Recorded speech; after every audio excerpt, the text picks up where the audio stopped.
वफाकी वज़ीर ख़ज़ाना इसहाक़ डार press conference कर रहे हैं। हमने कल भी अपनी तफसील से मीटिंग की और रिव्यू किया और कुछ चीज़ें आपसे शेयर की। चूँकि क्वेरीज इतनी ज़्यादा थी कि इंडिविजुअल जवाब देने की बजाय बेहतर था कि आप सबको कलेक्टिवली हम ये नंबर जो है शेयर कर लें कुछ चीज़ें।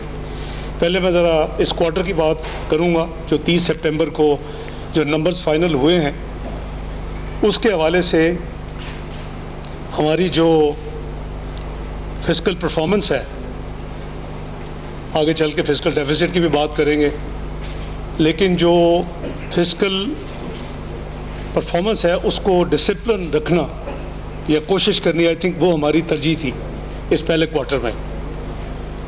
क्योंकि फिस्कल डेफिसिट 30 जून 2017 यानी फिस्कल ईयर 16-17 में जो फेडरल गवर्नमेंट का जो अपना फिस्कल डेफिसिट था वो तो करीबन थोड़ा ओवरशूट किया। उसकी वजूहात थी कि एफबीआर की कलेक्शन के हवाले से या कुछ और शॉर्टफॉल्स, कोई एक्स्ट्राऑर्डिनरी एक्सपेंडिचर। लेकिन जो सूबों ने हमें सरप्लसेस जो एक्सपेक्टेड थे 265 बिलियन के, वो अनफॉर्चुनेटली नहीं हुए, बल्कि थोड़ा सा ओवरऑल नेगेटिव फिगर था जो कि एड्स अप टू 1%। तो इसलिए हमने, हमारी पूरी तवज्जो थी कि हम इस पहले क्वार्टर में पूरी तरह को, तो नंबर जो हैं पहले क्वार्टर के 30 सितंबर जो 2017 को फर्स्ट क्वार्टर करंट ईयर का 17-18 का ख़त्म हुआ है, उसमें हमारी अल्हम्दुलिल्लाह रेवेन्यू कलेक्शन जो है वो 765 बिलियन रुपीज़ का नंबर है, जो कि कंपेयर टू पिछले साल ये करीबन 20% ज़्यादा है पिछले साल से। टारगेट जो था वो भी 20% 19.98 बनता है, 19.2, और एक्चुअल भी जो है फर्स्ट क्वार्टर वो 20% है। इसी तरह जो हमने प्रोविंशियल ट्रांसफ़र्स की हैं इस क्वार्टर के हवाले से वो 570 बिलियन है एज़ कम्पेयर टू 416 बिलियन पिछले साल सेम क्वार्टर में, पहले क्वार्टर में, पिछले फिस्कल ईयर में। क्योंकि ज़ाहिर है कि वहाँ भी डेवलपमेंट एक्सपेंडिचर भी होता है और वहाँ भी तरक्याती काम होते हैं और इन्वेस्टमेंट होती है। इसी तरह हमने जो एक्सपेंडिचर है उसको हमने काफ़ी हद तक मॉनिटर किया है, उसको हमने मैनेज और कंट्रोल किया है, और वो इस साल फर्स्ट क्वार्टर में 894 बिलियन का करंट एक्सपेंडिचर है as compared to last year, जिसमें कि रेवेन्यू करीबन 20% कम था, वो 914 बिलियन था। तो इस हवाले से भी ये हमारी कोशिश जो थी वो ये क्वार्टर में ठीक रही है। ओवरऑल जो हमारा बजट डेफिसिट है वो पहले क्वार्टर में 324 बिलियन रुपीज़ रहा, और last year same first quarter में ये 438 बिलियन था, 438 बिलियन। इस तरह जो overall fiscal deficit in percentage term ये 1% से कम है, 0.9% रफली, जो कि पिछले साल 1.3% फर्स्ट क्वार्टर में था। गवर्नमेंट का रिजॉल्व जो है, क्योंकि सोल्यूशन है वो आखिर में बात करेंगे कि हमारे चैलेंजेस क्या हैं और हमें उनको निपटने के लिए क्या करने की ज़रूरत है। तो हमारा फोकस जो है वो continues to be higher growth, क्योंकि उसी से ही पॉवर्टी कम होगी, उसी से ही रिसोर्सेज मज़ीद रिसोर्सेज जनरेट होंगे, उसी से ही अपने हम जो है इकोनॉमी को मजबूत करेंगे, अपनी सिक्योरिटी को मजबूत करेंगे, जो कि इंटरट्वाइंड है। और हमारी जो पूरी की पूरी कोशिश है कि हम जो 6% का टारगेट है, ग्रोथ टारगेट, उसको हम लूज़ ना करें। हमारी इन्फ्लेशन कंटेंड है अभी भी। हम अल्हम्दुलिल्लाह इस क्वार्टर में भी ठीक है। हमारे इंटरेस्ट रेट जो हैं वो पिछले ऑलमोस्ट डेकेड्स में वो लोएस्ट हैं, अभी भी लोएस्ट चल रहे हैं। पॉलिसी रेट जो है वो 5.75 है। एक्सपोर्ट रीफाइनेंस जो है वो लोएस्ट है इस वक्त। LTFF long term finance facility वो भी काफ़ी नीचे है। तो हमारी जो एक पैकेज दिया था, आपको याद होगा पिछले साल के मिडल बजट के बाद एक्सपोर्टर्स के लिए, और उसमें कोई कंडीशन नहीं थी। 180 अरब का रफली पैकेज था जिसमें सेल टैक्स या दूसरे टैक्सेस की रिलीफ और साथ कैश का इंसेंटिव। मैं समझता हूँ कि उसके रिजल्ट्स अल्हम्दुलिल्लाह आने शुरू हुए हैं। इस पहले 3 महीनों में ये 10.8% एक्सपोर्ट्स की ग्रोथ है, जो कि ऑब्वियसली बड़ी वेलकम साइन है। एब्सोल्यूट नंबर्स जो हैं वो 5.17 बिलियन डॉलर्स फाइनल नंबर्स हैं, as compared to 4.66 billion dollars last year. हमारी इंपोर्ट्स जो है वो पहले क्वार्टर में 14.26 बिलियन डॉलर थी, और पिछले साल इसी पीरियड में ये 11.67 है। ये हमारा चैलेंजेस में हम बात करेंगे कि एक्सपोर्ट्स को बढ़ाना, इंपोर्ट्स को कम करना, उसके लिए हमने कुछ इक़दाम रिसेंटली लिए हैं। वज़ीर आज़म खाकान नवाज़ी साहब ने, शायद खाकान नवाज़ी साहब ने उसी पैकेज को अपस्केल भी किया है। उस पर आधे के ऊपर हमने कंडीशन जो थी 10% इंक्रीज़ की वो भी वेव की है, जो कि इटसेल्फ वुड मीन ये टोटल पैकेज जो है अबाउट अनदर 67 बिलियन। तो मेनली जो कैपिटल गुड्स हैं और जो मशीनरी है उसकी जो इंपोर्ट्स हैं वो ऑब्वियसली ऐड हो रही हैं, और वो in the long run good for the country. इसी तरह हमारी जो रेमिटेंसेस हैं, फॉरेन रेमिटेंस जो हमारी आती हैं, हमारे जो बहन भाई बाहर से भेजते हैं, वो 4.79 billion US dollars as compared to 4.74 billion last year first quarter. तो इसमें भी डिक्लाइन रुक गया है, और इसमें एक क्वार्टर में करीबन 1.1% का इजाफा हुआ है। फॉरेन डायरेक्ट इन्वेस्टमेंट के जो नंबर्स कंपाइल हुए हैं, 2 महीने के लेटेस्ट नंबर्स अवेलेबल हैं। अगस्त तक ये कोई 457 मिलियन डॉलर थी, as against last year first 2 months में ये 179 मिलियन US डॉलर थे। इस वक्त 2 महीने as compared to last year इस करीबन 150% का इजाफा है, which is a positive thing. Current account deficit जो है वो पिछले साल पहले 2 महीने में ये करंट अकाउंट के हवाले से, एक्सटर्नल अकाउंट के हवाले से 2 महीनों के नंबर्स लेटेस्ट हैं हमारे पास। तो 3.10 बिलियन डॉलर था, जो कि अभी 2.6 बिलियन है। इससे लिटिल इम्प्रूवमेंट। आपने देखा कि कई आइटम्स के ऊपर हमने एक एक्सरसाइज की जब वज़ीर आज़म साहब ने एक्सपोर्टर्स के पैकेज को अपस्केल किया। उसका मकसद यही था कि करंट अकाउंट डेफिसिट को कंटेन किया जाए। तो मेन जो फोकस है या रहेगा वो बेसिकली हायर ग्रोथ, जो कि 6% है प्लान्ड, और इसके साथ इन्फ्लेशन विद इन पैरामीटर्स। मैं ओवरऑल जो पिक्चर है, कुछ आप में से साथियों ने देखा होगा कि कुछ कन्फ्यूजन के जी 4 साल में एज इफ चीज़ें जो हैं वो 4 साल ही डिक्लाइन पे हैं।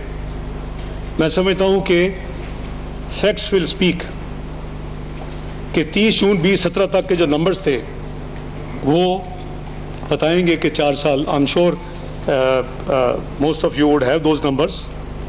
GDP ग्रोथ जो कि 3.7 से नहीं बढ़ रही थी, 3% की रेंज में थी, वो 5.3% हमारा 10 साल हाईएस्ट हमारा इंक्रीज़ हुआ है। इसी तरह हमारी इन्फ्लेशन, जैसे मैंने अर्ज़ किया कि जो हमारा साल क्लोज हुआ है 4.2 है, 4.2%। हमारी जो लार्ज स्केल मैन्युफैक्चरिंग है वो 4.5% थी 4 साल पहले, वो 5.9% पे गई है। हमारा पर कैपिटा इनकम जो है $1334 से $1629 पे रीवर्कआउट हुई है। रेमिटेंसेस $13.9 बिलियन से $19.3 बिलियन पे गए हैं 4 साल में, और इंपोर्ट्स जो हैं वो 40 बिलियन से 48.6, और करंट अकाउंट डेफिसिट जो है वो ऑब्वियसली चूँकि एक्सपोर्ट्स हमारी कम हुई हैं, मैं उसके नंबर्स आपसे शेयर अभी करता हूँ, तो उसकी वजह से हमारा जो है करंट अकाउंट डेफिसिट का एक चैलेंज है जिसको हम मीट करने के लिए पूरी इकदाम कर रहे हैं, कोशिशें कर रहे हैं। जहाँ तक हमारा इकोनॉमिक इंडिकेटर्स की बाकी चीज़ें हैं, रेवेन्यू 1946 अरब से 3,362 पे गया है। क्या ये काफ़ी है? ये काफ़ी नहीं है। इसीलिए इस साल फिर एक हायर बेस लाइन के ऊपर इसको, यानी 3.3% ग्रोथ थी रेवेन्यू टैक्सेस कलेक्शन की 12-13 की, और वो जो है वो 72% इंक्रीज़ है इन 4 years, which mean average, simple average 18%। और इस साल जो हदफ रखा है वो 19.2% मज़ीद उसमें बढ़ाना, क्योंकि रिसोर्सेज होंगे तो जाहिर है कि मुल्क की जो है मईशत भी बेहतर होगी, रोज़गार के मौके भी होंगे, और जो है सिक्योरिटी भी हम इसको मज़ीद मजबूत कर सकेंगे। फिस्कल डेफिसिट अगेन आपके पास नंबर होगा, इट वाज अंडर 9, 8.8 था, उसको हमने बड़ी मुश्किल से पहले चंद हफ्तों में 8.2 पे लाए थे, और जैसे मैंने अर्ज़ किया कि इट वुड हैव बीन 4.8 जो पिछला साल ख़त्म हुआ है, चौथा साल, लेकिन इट इज़ 5.8 क्योंकि प्रोविंसेस के सरप्लसेस हमें नहीं मिले, जो कि हमेशा मिलते रहे हैं। बहरहाल वो उनके पैसे हैं और it is their prerogative how to spend. तो फेडरल PSDP जो है वो 4 साल में दुगनी हुई है, more than double, from 348 to 733 billion. जो हमारी एग्रीकल्चर क्रेडिट है वो मोर देन डबल हुआ है, 336 बिलियन से 705 बिलियन रुपीस। कंपनीज की जो इनकॉर्पोरेशन है वो मोर देन डबल हुई है, लेस देन 4,000 से over 8,000 last year. Foreign exchange reserves, वो आपको याद होगा कि 2013 में प्रेडिक्शन हो रही थी, बात हो रही थी डिफ़ॉल्ट की, और फरवरी 2014 प्रेडिक्ट किया गया था कि स्टेट बैंक के पास सिर्फ $2.8 बिलियन, $3 बिलियन से कम होंगे, और साल के शुरू में ही जून 2013 में they were 6 million little plus, but actually they were 4, क्योंकि एक स्वाप था जो पे होने वाला था अगले चंद हफ्तों में। तो अल्लाह का शुक्र है कि वहाँ से हम उठ के आज भी, ऑल्दो हमने हायर भी टच किया है पाकिस्तान की तारीख में विद IMF, 7.5 बिलियन जो अपफ्रंट मिला था हमें 2009 में 10 में, उसके साथ हम 18 बिलियन का एक हमारा हाईएस्ट थी हिस्टोरिक पीक, हमने उसको क्रॉस किया, और अल्हम्दुलिल्लाह आज भी मैं समझता हूँ कि we are on it. Reserve में कोई ऐसी फिगर वाली बात नहीं है। State Bank still has almost 14 billion. Somehow जो कमर्शियल बैंक्स के डिपॉजिट हैं वो इंक्रीज़ हुए हैं, वो उस पर इलादा बात करेंगे। 4.5 से वो करीबन 4.5 to 5 से 6, may be speculation, may be with holding और ऑफ सम प्रोसीड्स। सो उस पर एक हमारा, लेकिन नेशनल रिजर्व जो है वो I think overall Fairlie satisfactory. जैसे मैंने अर्ज़ किया कि हमारा जो रियल ऑब्जेक्टिव होना चाहिए वो हायर ग्रोथ होगी, कि उसी से सारी चीज़ें ट्रिगर होंगी। और उसमें एग्रीकल्चर 12-13 की 2.6% थी, जो लास्ट ईयर हमने क्लोज किया 3.46 है। आपको याद होगा लास्ट ईयर एग्रीकल्चर पैकेज दिया गया था, which was the biggest package in the history, और उसने अपने रिजल्ट्स दिए हैं, क्योंकि ये 15-16 का साल जो था वो बड़ा डिसअपॉइंटिंग था। 0.27 की ग्रोथ थी। इंडस्ट्री 0.75 थी 4 साल पहले, ग्रोथ उसकी वो 5.02 थी इस साल। लार्ज स्केल मैन्युफैक्चरिंग 4.4 से 4.9%, और सर्विसेज 5.13 से तकरीबन 6%। तो हमारी ये जो 4 साल की जो कंसोलिडेशन होनी चाहिए, उस पर मज़ीद बिल्ड करना चाहिए। As a nation I think we should continue to make efforts towards the direction. जो 30 जून 17 तक मामला थे वो उसको मैंने एक्सप्लेन किया है। इन्फ्लेशन जैसे मैंने कहा कि 4.16 है। Credit to private sector, this has increased from -8 billion से 12-13 के to 748 billion rupees, from -8 billion इन 4 साल में। ये 748 बिलियन पे private sector, that means there is a business activity. जहाँ तक इन्वेस्टमेंट की बात है, वो मैंने जैसे अर्ज किया कि पिछले more than a decade we ignored our energy sector. इस मुल्क में 18 घंटे की लोड शेडिंग थी, और उसके बावजूद सर्कुलर डेट जो था 480 बिलियन था। जब ये हुकूमत आई 503 बल्कि 23 लिटिगेशन में थे। और इंफ्रास्ट्रक्चर, आपकी ट्रांसमिशन लाइंस, डिस्ट्रीब्यूशन सिस्टम, वो सारे का सारा जो था वो इन्वेस्टमेंट मांगता था।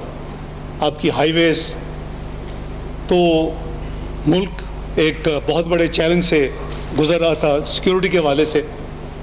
सिक्योरिटी की ज़रूरियात थी, वो भी पूरी की अल्हम्दुलिल्लाह। उसके रिजल्ट्स आवाम के सामने हैं कि वो जो नंबर ऑफ अटैक्स होते थे, अल्हम्दुलिल्लाह कोई पाकिस्तान में सेंचुरीज़ जो कुछ ममालिक बात करते हैं वो बिल्कुल गलत बात करते हैं। पाकिस्तान में कोई सेंचुरीज़ नहीं है। आई थिंक एक सिक्योरिटी के हवाले से बेहतरीन काम पाकिस्तान के अफवाज ने किया। और नॉर्थ वज़ीरिस्तान जो कि मुद्दत से किसी ने उसको टेक ऑन नहीं किया था, वो इस हुकूमत ने जून 2014 में फ़ैसला किया, और उसकी एक कॉस्ट होती है। वो कॉस्ट बावकार कौमें पे करती हैं, और हम पे कर रहे हैं। हमारा तो CSF भी ड्राई हो चुके हैं ऑलमोस्ट। आपको पता है कि पिछले साल भी जो पेमेंट्स थी वो सिर्फ $550 मिलियन की थी। Used to be anything between 1.2 under $2 billion per annum. वो सब है, बट इंशाअल्लाह एज ए बावकार मुल्क, बावकार कौम, एक रिस्पॉन्सिबल स्टेट होने के नाते हम सब पाकिस्तानियों का फ़र्ज़ है कि हम इंशाअल्लाह इज़्ज़त और वक़ार के साथ ये तमाम काम करें, और इंशाअल्लाह हो रहे हैं। उसको फाइनेंस किया जाता रहा है और किया जाता रहेगा इंशाअल्लाह। अपनी सिक्योरिटी को बीफ अप करना, उनकी चीज़ों को, रिक्वायरमेंट्स, और अपनी इकॉनमी को स्ट्रॉन्ग करना, ये दोनों चीज़ें पैरेलल हैं, और दोनों चीज़ों पे जो है अल्हम्दुलिल्लाह काम जो है वो हो रहा है। हमारी एक डिबेट जो चल रही है वो डेट के हवाले से चल रही है, पब्लिक डेट के हवाले से। मैं उस पर भी कुछ अर्ज़ करूँगा कि